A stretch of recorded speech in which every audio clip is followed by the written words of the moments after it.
Order. Order. Questions to the Secretary of State for Energy and Climate Change. Fiona Bruce. Number 1, Mr Speaker. Thank you, Mr Speaker. With your permission, I will group question 1 with question 12. On June the 5th, I marked World Environment Day by visiting the Thames Barrier, an important defence and iconic part of London's landscape. When designed, it was expected to close once or twice a year, but it has closed 61 times in the last 5 years alone, clearly demonstrating the impact of climate change. We are determined to protect and enhance our natural environment for everyone and pass it on to future generations. That is why my department is leading the cross-government work to push for a strong global deal in Paris and ensure that we are the greenest government ever. Fiona Bruce. Thank the Minister for that answer, and may I welcome her to her post, to which I know she will bring great expertise and passion. And it's especially pleasing to have a Conservative Secretary of State at the Department for the first time in 18 years. Can the Minister inform the House which department she has had discussions with and why these are important? Well, I thank the Honourable Lady for her question, and she is, of course, right. Cross-governmental work is incredibly important on delivering on our ambitious targets.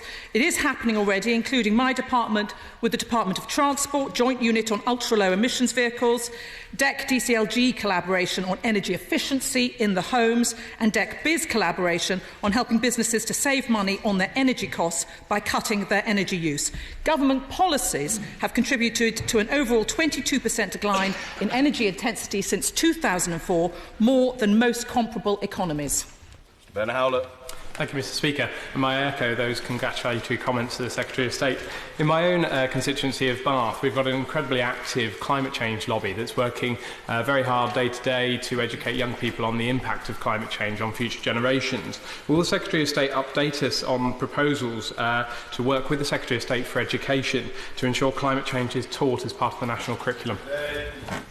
Well, I thank the Honourable Gentleman for his question. He is absolutely right. Making sure that the dangers of climate change is communicated to the next generation remains an important part of our plan, and we do work closely with the Department of Education to ensure that happens. Can I also recommend it to him and to other members here, the global calculator that we have, which demonstrates to people what levers need to be pulled, what changes need to be made in order to achieve our climate change targets, and we have a particularly user-friendly children's version, which honourable members may choose to show at their schools.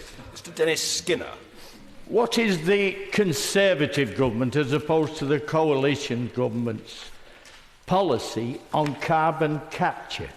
There are 3 deep mine pits left in Britain, and they are going to close within the next 12 months if something isn't done on this front.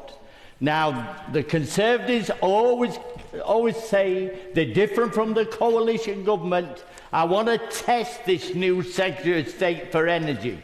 Will she save those 3 pits?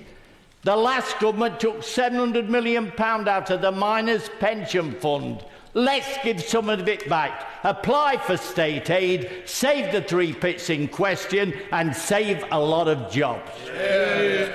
Well, the Honourable Gentleman made an interesting point in which we can agree, which is that carbon capture and storage should be a very important part of our future. If we are to achieve our climate change targets, reduce emissions, we must have success with carbon capture and storage. We are committed to continuing to spend on them, continuing to invest in them, and hope that that will yield a positive result for our targets in the 2020s. Sheerman.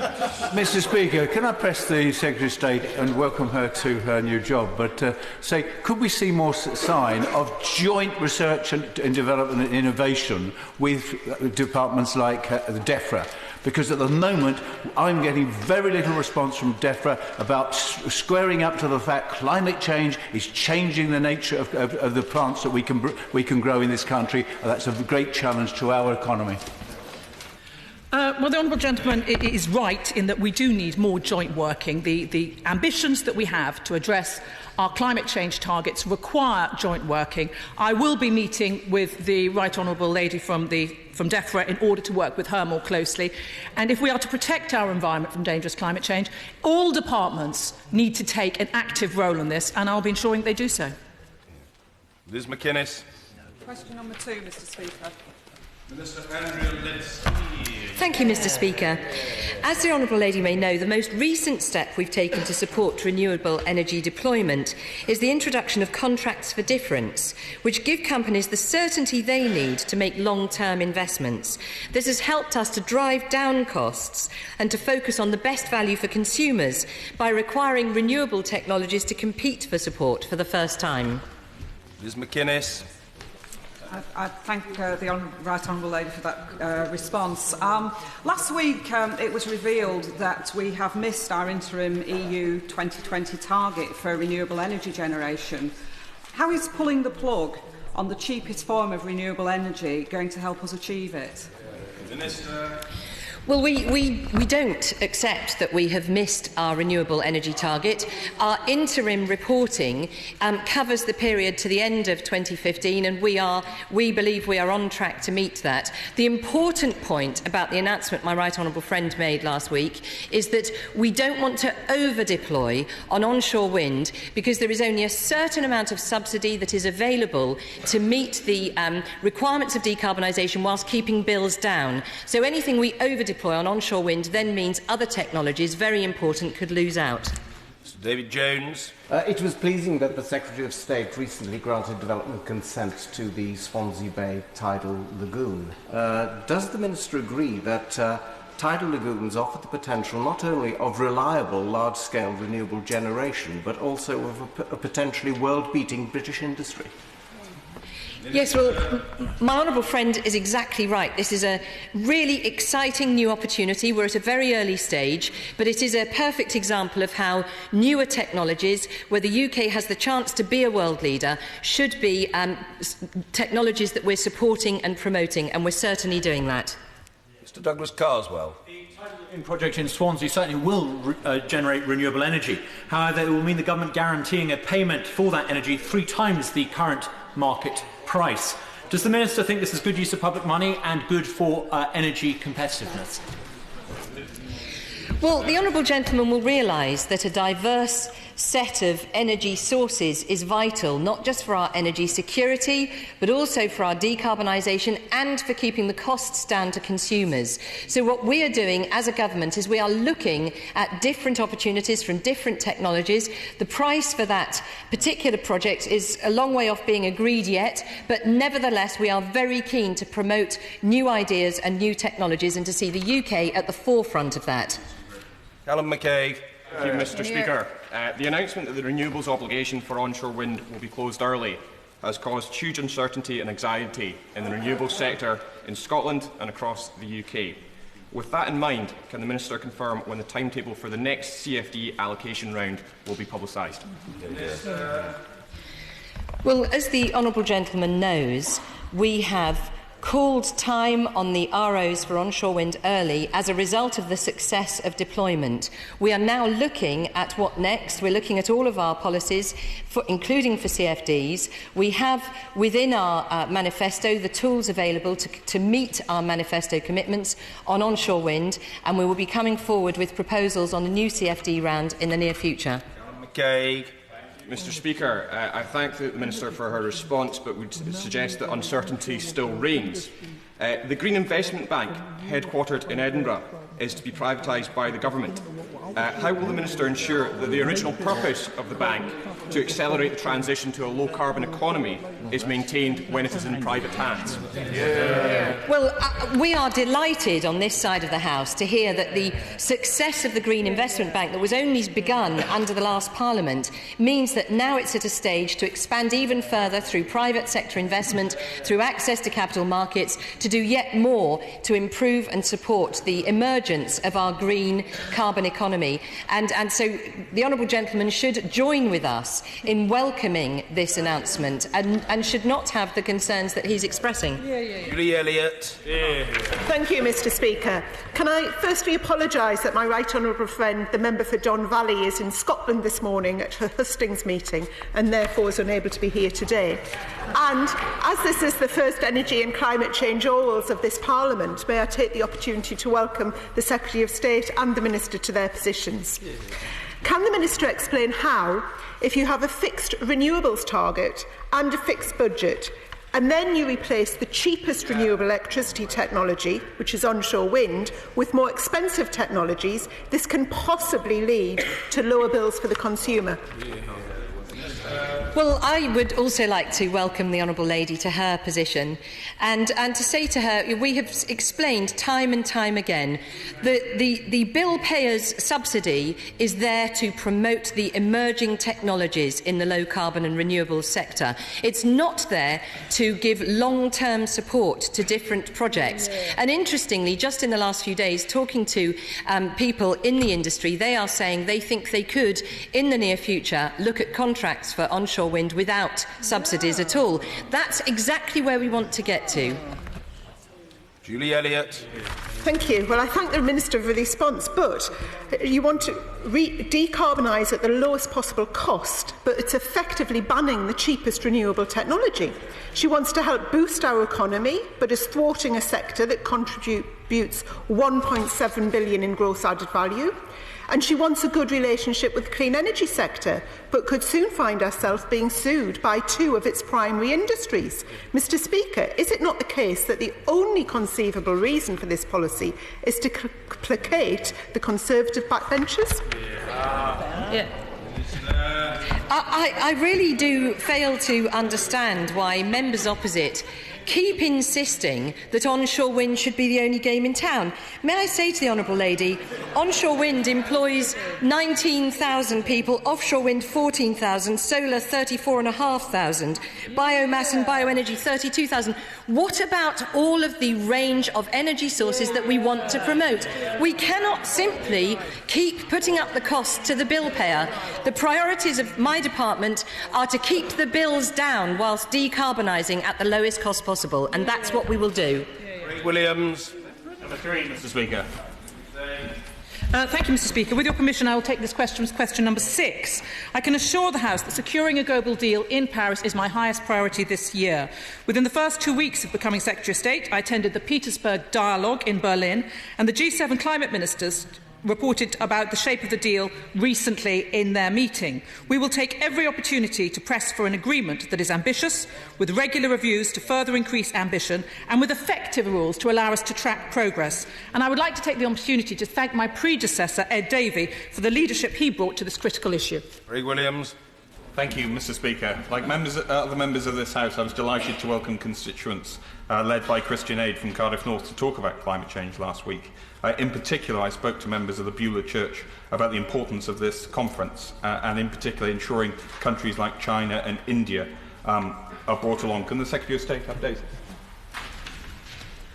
I too met with constituents and leaders from the climate change campaign last week under this Speak Up for the Love of Climate lobby, which demonstrated support across many sectors, and many MPs met with their constituents to discuss it. I have spoken to counterparts in India and in China when I attended the Berlin talks last month, and I was reassured by their commitment for a successful outcome in Paris.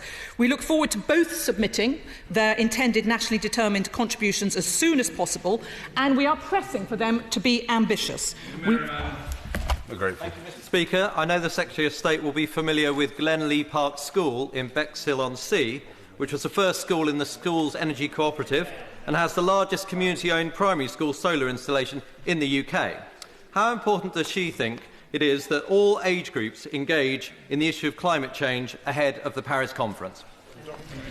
The honourable gentleman is absolutely right. Glenlee School is an excellent example of engaging young people on climate change because it has the largest solar array of any primary school in the UK, generating clean, green energy and helping to cut the school's carbon emissions, but above all showing children how important it is and how accessible it is to access green energy in their everyday lives.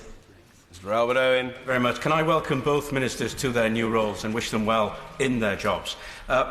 In addition to the Paris conference, there's the important New York conference on sustainable development goals, including climate change and including energy. Can the Minister, Secretary of State, ensure and tell the House that her department is working with the International Development Department to ensure that is high on the agenda, that we don't have a missed opportunity for the next 15 years? I share the honourable gentleman's commitment to ensuring that the Sustainable Development Goals become as binding and as successful as the Millennium Development Goals were. And yes, indeed, I am working with my colleagues at International Development to ensure that we make those commitments happen in New York. John McNally. Thank you, Speaker. In my area in Falkirk, there are many concerned people on the impact of fracking in their area, as it has a direct effect on their particular life. Will the Secretary of State be presenting a detailed health and environmental impact assessment to the conference on fracking in Paris in 2015? The honourable gentleman will be aware that this government has made a commitment to ensuring that we can extract shale and to do it in the safest, most environmentally friendly way. We have in this country a long history of a safe environmental record working in oil and gas, and can I reassure him that that will always be a priority in ensuring that we access the shale? Sir David Mowat. Thank you, Mr. Speaker. It is important that we make progress in Paris. And the EU must have a position on that. Is the Secretary of State, though, concerned that no other country within Europe has made carbon reduction commitments that equate to what we are doing in the Climate Change Act? In particular, countries like Germany are now building unabated coal power stations at scale, and their carbon emissions are a third higher than ours per capita already. Well, the honourable gentleman will be aware that Germany, despite that, has continued to reduce its emissions, but he makes a good point, which is that we are ahead of our European counterparts. But the great thing about that is it does give us the leadership potential that we need to make sure that the EU works as one unit and is ambitious in driving the agreement that we hope to get in Paris at the end of the year. It gives us this leadership opportunity. Reynolds. Thank you, Mr. Speaker. Would the Secretary of State give us her assessment of how important Britain's membership of the EU is to us achieving a successful outcome at the Paris Climate Change Conference? And will she say, following on from what she's just said, if she is keen to see Europe agree an even more ambitious reduction in greenhouse gas emissions than the 40% already announced? Well, can I take the opportunity to welcome the honourable gentleman to his place, stepping in for her right honourable lady who had something else to do, I understand, this morning.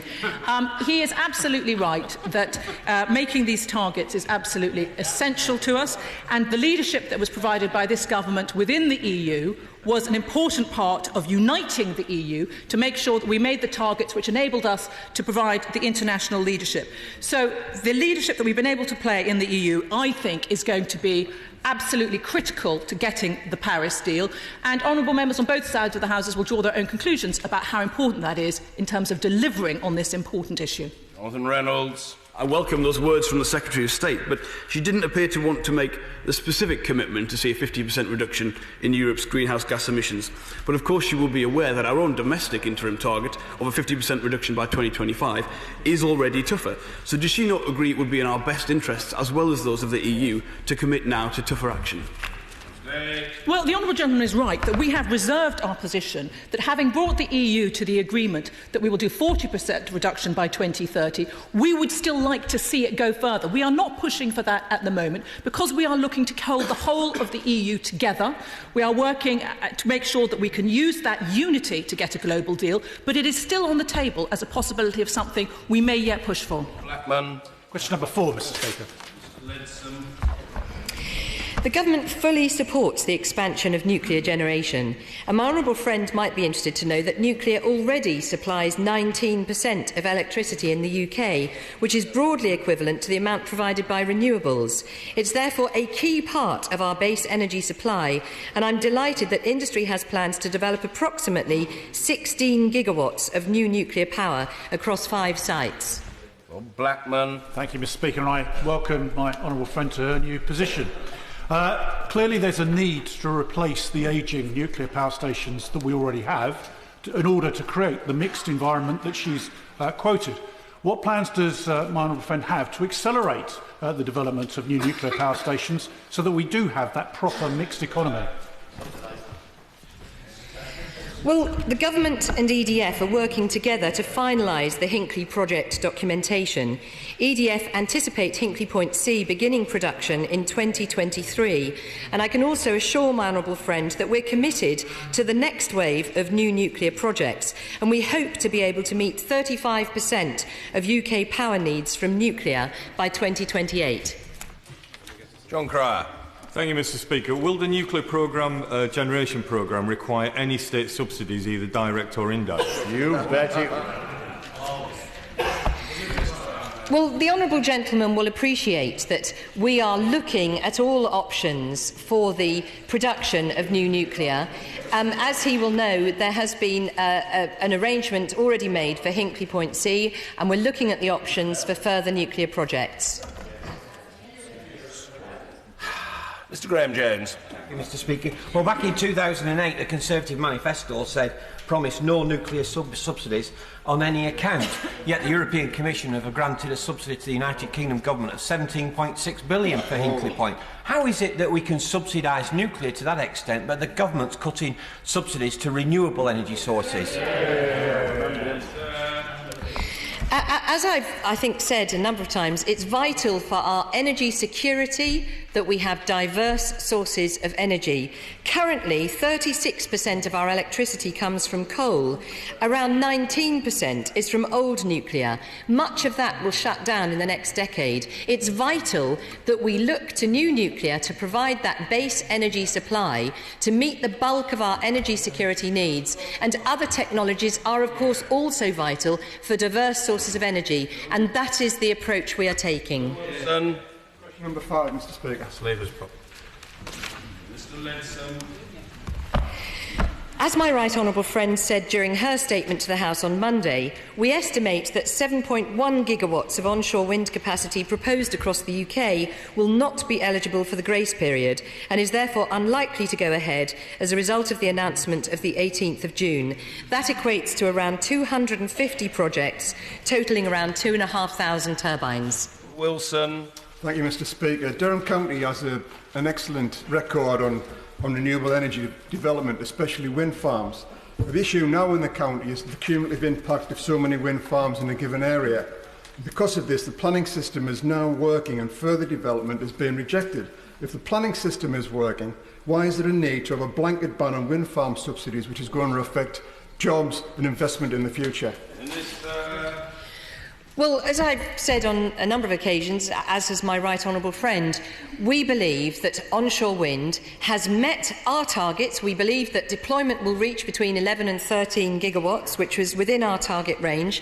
And what we want to do is to keep bills down for consumers and to promote other sources of renewable technologies that will add to our energy mix. So I think the honourable gentleman must accept that as the costs of onshore wind come down, we don't want to permanently subsidise an industry that has the ability to stand on its own 2 feet. Tom Tugendhat. Will my right honourable friend agree that we've heard an awful lot about the generation of power so far, but my own constituency in Tunbridge and Morling, a lot is being done to insulate and therefore save power in a different way. Could she please tell us a little bit about what she's doing to bring forward the commitment to do more with 1 million homes?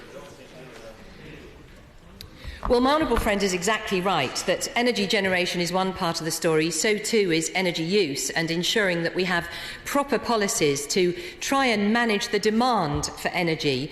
And so our policies such as insulating homes and the warm home discounts and our other policies for individual are under review right now and we'll be making statements soon. That is a fascinating reply, but it's not altogether adjacent to the issue of wind farm applications, from which I think the Minister was led astray good-naturedly by the honourable gentleman. Dr Alan Whitehead. Can the Minister confirm that under existing secondary legislation, her department is obliged to issue renewable energy certificates to all applicants until March 2017? Can she also confirm today that her department will continue to issue renewable obligation certificates after March 2016 in the event that her proposed legislation to bring them to an end is not on the statute books by that date? Well, we intend to bring forward primary legislation in the Energy Bill to close the RO for onshore wind early. And as my right honourable friend said in her statement, that will mean that the grace period will be for those that already have planning consent, grid connection and land rights. Mr Nigel Evans. Thank you, Mr Speaker.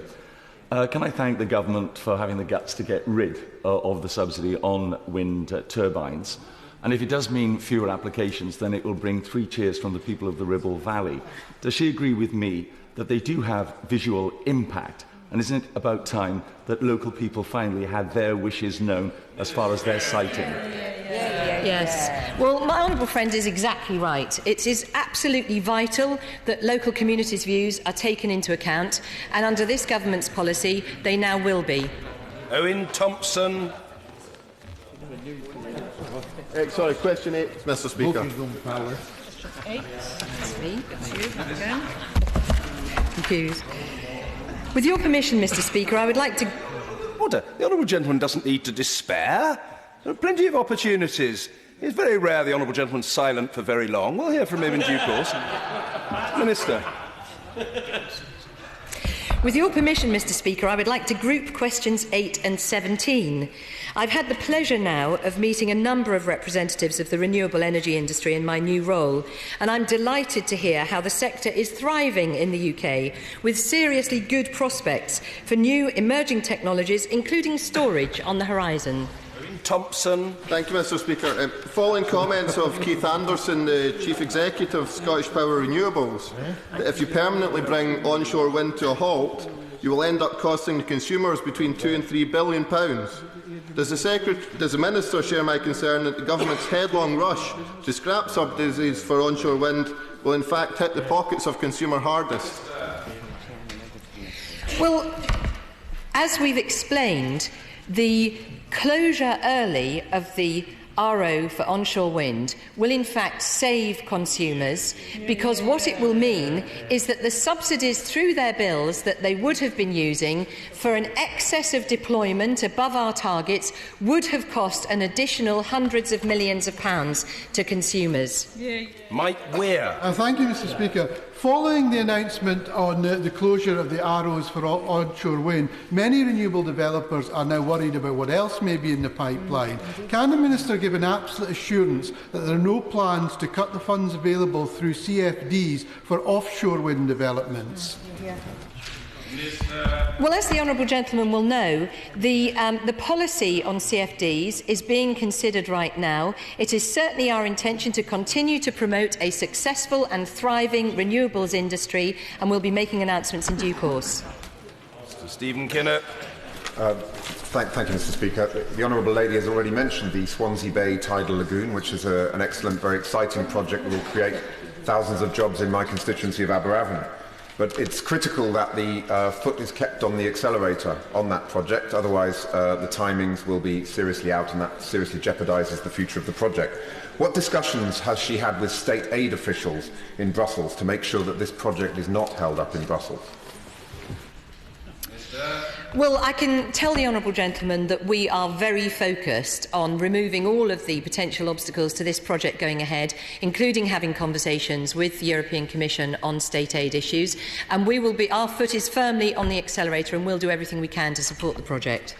Debbie Abrahams. Hi, Mr. Speaker. Thank you, Mr. Speaker. With permission, I will take this question with numbers 16 and 20. I'm determined to help keep homes warmer for less, save carbon and meet our important fuel poverty targets. We need a long-term, coherent and affordable policy framework which ensures that government support is targeted at those that need it most. My department is already working closely with consumer groups and industry alike to test and develop ideas based on evidence of what works, and I look forward to setting out our approach in the autumn. Debbie Abrahams. There are over 2 million households in fuel poverty, including 4,259 in my constituency of Oldham Eastern Saddleworth. Energy efficiency is key to tackling fuel poverty, but with an 80% reduction in these measures in this Parliament, is the Secretary of State really serious about tackling fuel poverty, or is she just going to redefine what it is? Well, the Honourable Lady will be aware that we've already redefined what it was under the last government, rather, to satisfaction of most groups who agreed that it was a better definition that we proposed. But she should be under no illusion that addressing fuel poverty will remain a priority for this government. I'm aware that she's probably aware that the eco measures installed by the energy companies has been the most efficient way of delivering energy efficiency measures. And in her own constituency, there were 6,000 2,323 measures installed to just nearly 5,000 individual households, and £700,000 invested through the Green Deal Communities Fund. So I hope that she saw under the last government some significant improvements, and we will continue. Thank you, Mr. Speaker. In the coming years, there's going to be a huge amount of proposed infrastructure investment in West Cumbria. Plus, there's a new academy school to be built in Workington, in my constituency, and we have the new National Nuclear College. I'd like to ask the Minister what financial incentives and support the government's going to provide to developers so that energy efficiency is central when we're building these large projects. The Honourable Lady is absolutely right to focus on the need for energy efficiency in outside of homes, in large buildings as well. And I'm delighted to hear about the infrastructure investment that will be taking place in her constituency. The National Nuclear College, as she referred to, will help the UK seize the opportunities for economic growth in the nuclear industry and provide skills and jobs. I would remind her that there is the DEC-funded Salix loan scheme that provides public sector organisations with interest-free loans to make a range of energy efficiency improvements in their existing estates, and they have already supported over 1,000 public bodies. She may find that helpful. Mr. Speaker, can I tell the Secretary of State there are some 4,000 households in my constituency in fuel poverty. That's 1 in 10. The energy company's obligation, to which she's already referred, which actually suffered severe cuts in the last Parliament, is due to end in 2017. Can the Secretary of State say how the government will meet their responsibilities to people in fuel poverty once ECO ends? The Honourable Lady is right. ECO continues until 2017, and there were 2,000 measures installed in her constituency under the last government.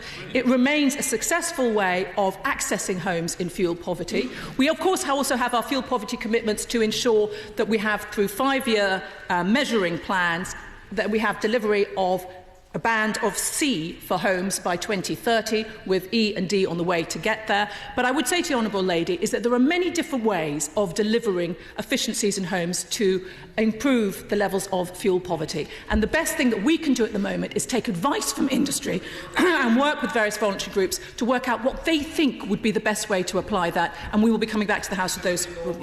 Mr. Speaker, can I welcome the Secretary and the Minister of State to their new positions and the good start they've made, although perhaps using the phrase putting your foot down on the accelerator, as they've repeatedly done, is not the most energy-efficient way to this. But can I ask, does she share my astonishment with the ruling by the European Court of Justice earlier this month, which effectively directs the UK to charge full-rate VAT on the supply and installation of energy-saving materials? And is she robustly, jointly with the Treasury, going to challenge this ruling and press upon our European partners that if they're serious about energy efficiency, this is exactly the wrong way to go about it? The Honourable Gentleman makes an important point, and it is unwelcome, and we are considering the full implications of it. I can say that no one who has already pre-ordered or prepaid will be affected by the required changes as a result of the ECJ ruling, but we do remain committed to tackling food poverty, and we will look at this very carefully. Reynolds. Energy efficiency measures are the only way to prevent fuel poverty, and the levels of fuel poverty in the UK are a national disgrace. The Conservative manifesto promised to insulate just 1 million homes in this Parliament. That's a reduction in over 80% of what was done in the last Parliament. And at that rate, Mr. Speaker, it will take over 100 years to eliminate fuel poverty. That would be financially and morally wrong. What is the Secretary of State going to do to put that right? It's disappointing that the Honourable Gentleman fails to recognise the good progress that we made with this under the last Parliament, both with ECO and with various grant groups that went out and reached people in fuel poverty. I was particularly pleased with the Green Deal Communities, which actually had a programme for going street by street to access people in fuel poverty and was able to build community confidence in the programme, because not everybody wants new people, strangers, coming to their doors. But what I would reassure him is that we are engaging with industry. We are engaging with voluntary groups to work with them to make sure that the new proposals for this government addresses fuel poverty in the most efficient way, and also that we are working with DWP to make sure that we use the data where possible that they have, so that we can actually target more efficiently. Nobody could accuse the Right Honourable Lady of excluding from her answers any matter that she judges in any circumstance might be thought material. Mr Stuart Blair Donaldson. 10, Mr Speaker. Right yourself, Stuart Blair. Minister. The Government is committed to supporting the oil and gas industry, which is vital to our energy supply, as well as supporting 375,000 jobs across the UK. We're establishing the new Oil and Gas Authority, which is already helping industry to drive down costs and improve efficiencies, and the Chancellor has also introduced strong fiscal measures to maintain and build investment. Thank you, Mr Speaker. The Aberdeen and Grampian Chamber of Commerce oil and gas survey showed that the industry feels more needs to be done to increase exploration drilling, without which there will be no new projects. Will the Minister engage with the industry to develop proposals to incentivise exploration and protect long-term employment? Yeah, we are absolutely committed to that, and the establishment of the Oil and Gas Authority under Dr Andy Samuel is a vital part of that, and he will be aware that the Government has provided some money for seismic studies to be able to look at where the potential is for new finds. I can assure him that we and the Oil and Gas Authority will be doing everything we can to support this very important maximising the economic recovery from the North Sea Basin. Peter Aldous. Thank you very much, Mr Speaker. The oil and gas industry in the North Sea is facing very challenging times at the moment. It is an industry that's very important to the East Anglian economy, and the New Anglia LEP are creating an oil and gas task force to support the industry in these difficult times. Will my right honourable friend arrange for her department to be represented on this task force alongside my honourable friend, the member for Great Yarmouth, and myself? Well, I'm grateful to my honourable friend for mentioning this to me, and I had the great pleasure of speaking at an East of England oil and gas meeting recently in Parliament where he was attending. I'd certainly be delighted to meet with him to discuss this further, and if appropriate, we will certainly make sure that officials attend. Thank you. Grant. Number 11, please, Mr Speaker.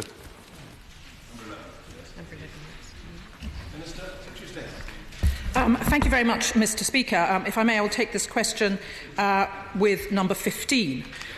Renewable energy supported around 23,200 jobs in Scotland in 2013. And because green energy isn't about just wind farms, and I quote, any time, any place, anywhere, which is how the Scottish Energy Minister once criticised the approach in Scotland, it is important to note that these jobs were supported across a variety of renewable energy technologies, including in supply chains. Peter Grant. Thank you, Mr Speaker. We know that some of these jobs will be lost as a result of the Government's decision to prematurely withdraw the subsidy from onshore wind farms. And we know that the Government were reluctant to tell us how many jobs they thought would be lost. Could the Government tell us what would be an acceptable price in terms of Scottish jobs? How many jobs would have to be lost from the Scottish renewables sector before the price was deemed to be too high? The honourable gentleman won't be surprised to hear me say that job creation, job support is incredibly important in Scotland and in the UK overall. Renewable energy remains a growth area, high in levels of employment and in investment. And can I also particularly refer him to offshore wind, which Scotland also has a number of employees in, which is continuing to grow, and I attended a conference on it yesterday, and is beginning to have very serious impact on exports. MacDonald. Thank you, Mr Speaker. Of course, it's not only existing jobs that will be affected by the Government's short-sighted policy on onshore wind, perhaps even more so the opportunity to create further highly skilled and well-paid jobs in addition. As the Minister alluded to earlier, around 19,000 people currently owe their livelihoods to the UK's onshore wind industry. But according to Renewables UK, that figure could have increased to as much as 37,000 by 2023 if the Government policies had remained supportive. Isn't it a nonsense for the Government to be turning its back on an industry with such enormous jobs potential? As my honourable friend pointed out earlier in this discussion, in this question and answer, onshore wind has been a great success. If we continue to support it at the level we have done over the past few years, the impact will be felt on everybody's bills, because we already have a range we would like to make on onshore wind for 2020 of 11 to 13 gigawatts. If it continues to deploy at the level that it has over the past few years, then that will contribute to an additional cost on people's bills. I would urge the honourable gentleman to think also about his constituents who would not welcome another £10 or £15 on his bills. Peter Lilly. Has my right honourable friend any estimates of, or would she care to hazard a guess, as to how much it would cost the average Scottish household if the ambitions of the Scottish National Party to resume subsidising wind farms were to take place, but the cost of it were met by the Scottish Government and the Scottish taxpayer. It's a very good point that the Right Honourable Gentleman makes, highlighting, of course, the impact on people's bills of supporting these subsidies, which is why we have the levy control framework, to make sure that we provide a cap on that. In terms of actually what it would cost the Scottish Government to reapply the subsidies, I would urge them to look at that themselves. Ahmed Sheikh. Thank you, Mr. Speaker. The Secretary of State will by now have received a copy of this letter from the bin group from my constituency of Oakle and South Perthshire, with whom I met earlier this morning. One of the £3 billion worth of onshore wind projects in the planning pipeline and at risk due to this government's recent decision. Can the Secretary of State confirm that her department will consider their letter to help protect at least 100 jobs at the bin group and to ensure the creation of at least 100 more? Well, I thank the Honourable Lady for her question. I haven't actually seen her letter, but of course I will look carefully at what she has asked me to look at. I would say, though, that I would ask her and her constituents and the developers who are obviously coming to see her to bear in mind that we have made this statement. It is going to be taken forward in primary legislation. We will be ending onshore subsidies. Rankin Davis. Number 13, Mr. Speaker. Minister. Mr. Speaker, I'd like to welcome the Right Honourable Gentleman to his new position as Chairman of the Environmental Audit Committee. To meet our legally binding target of reducing greenhouse gas emissions by 80% in 2050, we're taking action right across the economy. This means delivering carbon savings through a range of technologies, from nuclear and carbon capture and storage to low-carbon heat technologies and energy efficiency measures in homes and in businesses. Davis. Mr. Speaker, could I welcome both ministers to their positions as well? The fourth carbon budget report stressed the criticality of carbon abatement technology, increasingly post-2030 as well. But the IEA report shows that if we fail, particularly on carbon capture and storage, the costs of decarbonisation and lowering emissions could be up to 70% higher. On that basis, if the fifth carbon budget recommends greater investment in carbon abatement technologies and a faster trajectory to decarbonisation, will the government accept those recommendations without reservation? Well, I can tell the Right Honourable Gentleman that the Government has an open mind on this subject. We will be giving forward our policies towards the fifth carbon budget by the end of 2016. He's exactly right to point out the vital importance for the future of carbon capture and storage. He'll be aware of the two projects, White Rose and Peterhead, that are currently under discussions, looking to achieve fulfilment so that we can prove the technology, and we hope to make progress on that. Powell. Thank you, Mr. Speaker.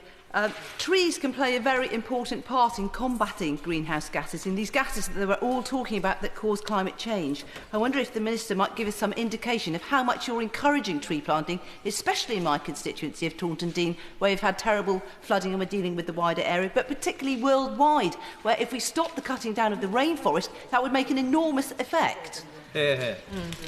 Well, my honourable friend is exactly right to raise this point, and she will also be aware that tree planting doesn't just have the benefits to reducing carbon emissions, but also to improving public health, and our environment is absolutely vital to have trees and proper landscaping. And so I can assure her that not only are government committed to such projects, but also the private sector are pretty good too at ensuring that their developments are properly screened and properly planted. The Prime Minister told the Liaison Committee in 2010 that he supported a substantially decarbonised electricity sector by 2020. Is that still his view? And does substantially mean more or less than 75%? Minister. Well, it is indeed still his view, and the Honourable Gentleman will be pleased to know that in real terms, between 1990 and 2013, emissions have dropped by 30%. And that's good. There's a lot more to be done, but we're making progress and we're fully committed to it. Patience rewarded. Mr Angus Brendan McNeill. Thank you for the encouragement, Mr Speaker. On the environment, since her colleague has said what she said about onshore wind, the industry needs to know what they intend for feed-in tariff, contracts for difference and islands in regard to onshore wind. Well, can I welcome the honourable gentleman to his new position? And he is absolutely right. We want to have investor certainty. Our priority for the department is to keep the bills down, to keep energy security and to decarbonise. And in order to do that, we recognise that needs significant private sector investment, and we want to give certainty as soon as possible, and that's what we'll be doing. Order. Topical questions. Kerry McCarthy. Question number 1, Mr Speaker. Thank you, Mr Speaker. I'd like to take this opportunity to highlight a particular issue that I crossed my desk earlier this week in a visit to National Grid. Tuesday was, of course, National Women in Engineering Day, and I was very pleased to not only see the robust arrangements that they have in place to ensure the security of our energy supply, but also to meet some of their fantastic female engineers. We had an excellent discussion in which I heard their views on what more we need to do to encourage girls and women to become engineers, including identifying more role models and challenging stereotypes that are enforced often from a young age. Only 6% of UK engineers are female, clearly too few, and demonstrates how much remains to be done. But I was delighted to meet this group of inspiring women who go out and act as role models. Kerry McCarthy. The Competition and Markets Authority will be publishing its remedies for the energy retail market next week. But what does the Minister think should be done to address the persistent exploitation by the Big Six of its most loyal customers? New customers are attracted with loss leading tariffs, whereas often the most vulnerable customers are kept on the highest tariffs. What consideration has she given to the proposal by OVO Energy that Ofgem set a 12-month social tariff to which all of the suppliers' most vulnerable customers should be auto-enrolled?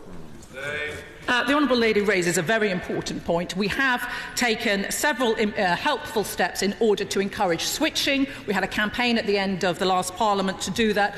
There are great opportunities for switching, and we had outreach campaigns to make sure that local communities were supported in reaching the harder to reach people. But I do accept her point. There are still people who are on a sort of default tariff. Something needs to be done to access them, which is why, of course, we referred them to Competition Markets Authority, and I very much look forward to their response and hopefully taking their guidelines in making sure that we do address that. Powell. My constituency of Taunton Deane will benefit from the knock-on effects of the development of Hinkley C, the first new nuclear power station to be built for decades, bringing with it a predicted 4,000 jobs across Somerset. Can the Secretary of State give assurances, A, that the project is progressing, and B, that the government is working to enable and encourage other low-carbon industries to develop around this that will benefit not only Taunton Deane and Somerset, but the wider economy? Well, I'm grateful to my honourable friend for raising this very important point. As she knows, the government is very committed to supporting new nuclear. We see that Hinkley Point C is close to final investment decision. We're doing everything we can to push that as fast as we can, and we're also very excited about other opportunities for new nuclear, and will be lending those as much support as we possibly can. Thank you, Mr Speaker. The Green Investment Bank is a vital tool for boosting our clean energy generation. Thus far, the bank has used £2 billion of investments to leverage further £6 billion of private capital. However, it has been shackled by the government's refusal to grant crucial borrowing powers. The Minister has confirmed that the government will privatise the bank.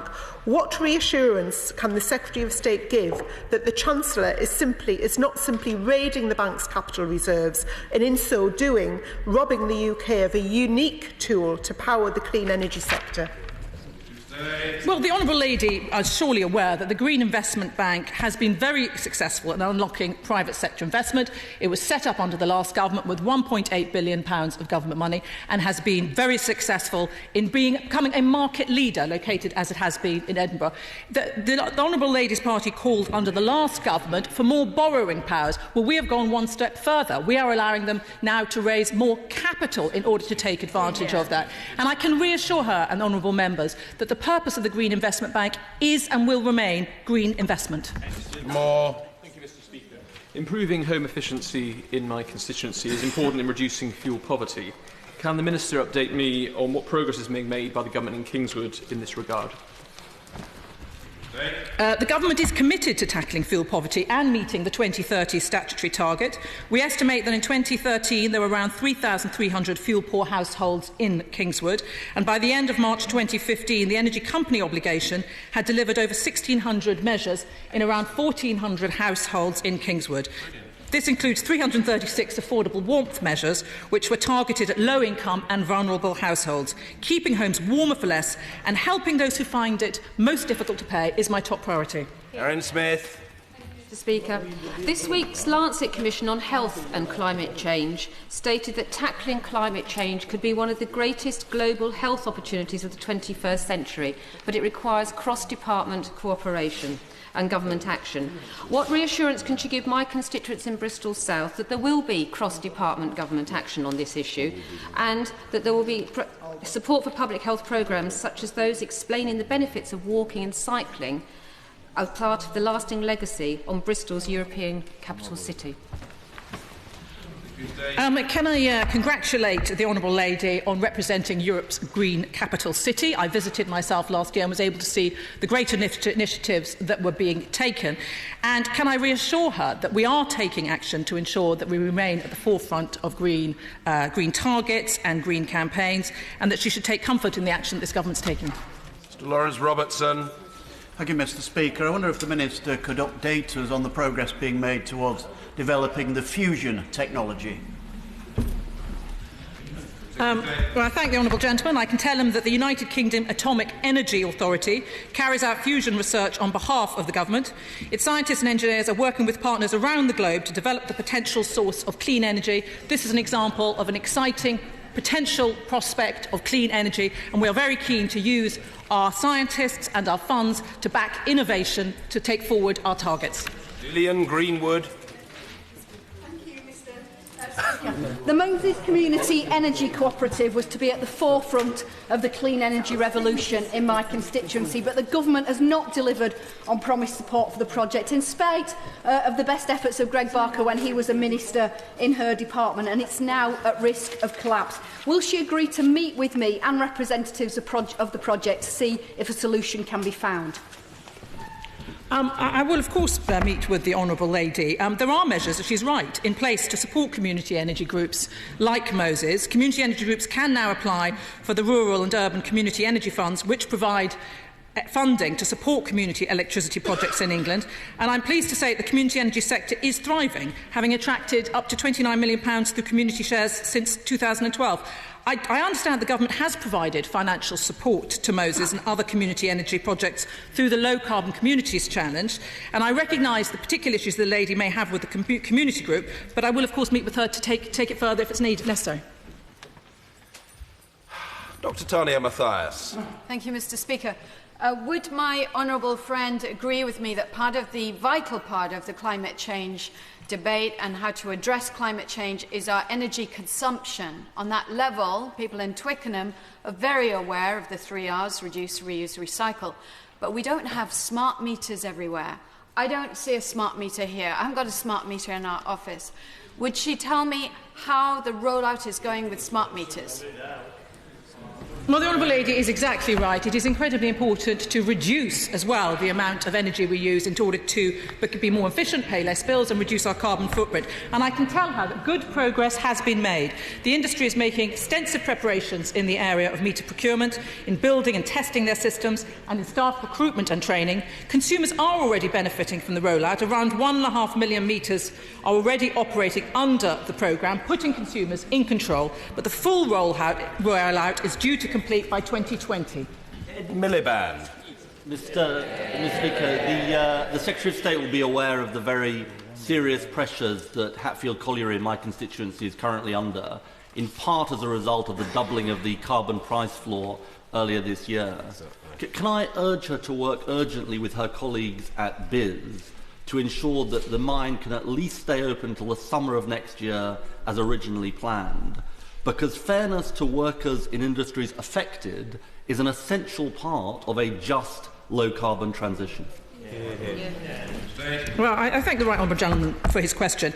He is aware that the government agreed in May to provide Hatfield Colliery Partnership with the £20 million support it needed to continue operating until its planned closure in August. To protect taxpayers' interest, the repayable grant is available for drawing down in tranches subject to performance. And to date, the company has drawn down £12.6 million. My officials are in regular contact with Hatfield and are fully aware of the situation. Mr Ben Howlett. Mr Speaker.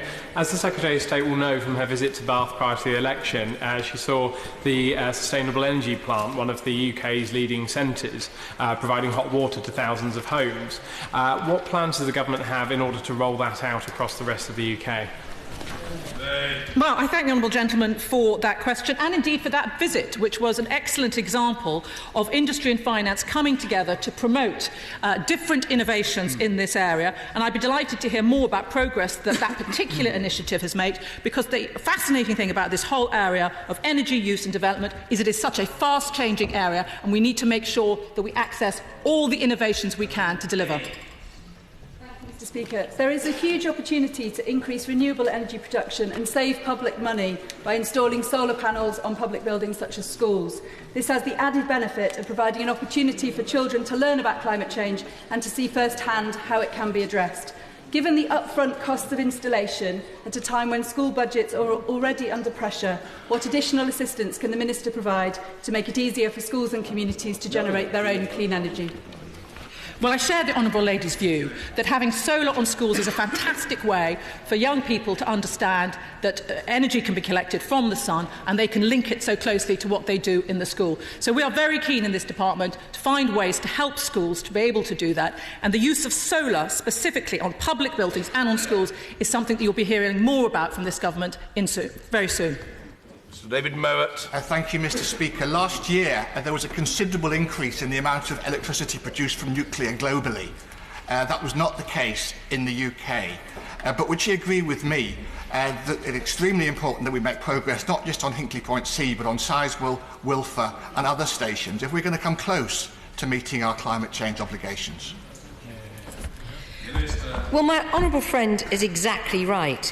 Around 19% of our electricity needs today comes from old nuclear, and much of that is due to shut down within the next decade. So it's vital that the government sets out a single, coherent energy policy that gets us to where we need to be, keeping the lights on, powering the economy with cleaner energy, and making sure people pay less on their bills. So new nuclear is a vital part of the UK's energy mix, and we are absolutely committed to bringing it forward. Ian Lavery.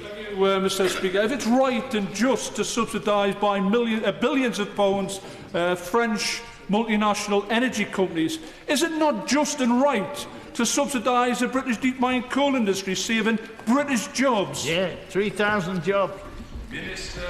Well, the honourable gentleman will be aware that there is cross-house agreement that unabated coal cannot continue. It is extremely high carbon using. It is also very dangerous to human health, and there is a long legacy of coal which is not desirable. But what we have done is to invest to enable coal mines to close down in an orderly fashion, and where possible we are looking at alternative solutions, and of course we're bringing forward carbon capture and storage as a long-term solution. Mr Peter Aldous. Thank you, Mr Speaker. Offshore wind has the potential to create many jobs in East Anglia, and it's great news that two schemes, East Anglia 1 and Galloper, are now moving quickly forward. For the industry to realise its full potential, it's vital for it to have a long-term economic plan beyond 2020. Will my right honourable friend work with the industry to put this plan in place?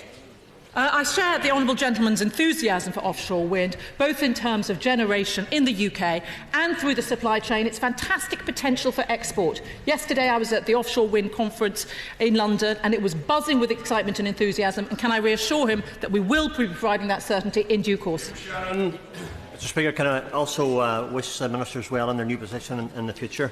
What steps is the Minister taking to ensure more collaboration between the agri-food industry and the renewable energy sector, and particularly solar farms and panels and diversification for farmers? I thank the honourable gentleman for his comments, and he is right. There needs to be increased collaboration between the agri-businesses and my department in order to ensure that there is no further friction on solar. Solar is no longer accessible, can no longer access the renewable obligation, which is for the large-scale solar farms, and we will be reviewing the best way to ensure that solar is used in the most efficient manner, for instance, on public buildings and schools. Caroline Harris. Thank you, Mr Speaker. As the member for Swansea East, where the tidal bay lagoon will be actually based, there is a great desire to see the project up and running and delivering on what it promises. Will the Minister give an indication of the timescales in announcing the conclusion of negotiations for the contract for difference?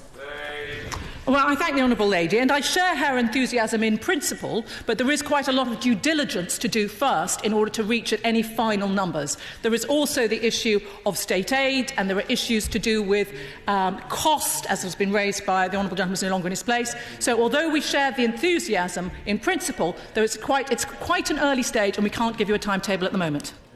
I've been saving the Honourable Lady up, but her time has arrived. Mary Glindon.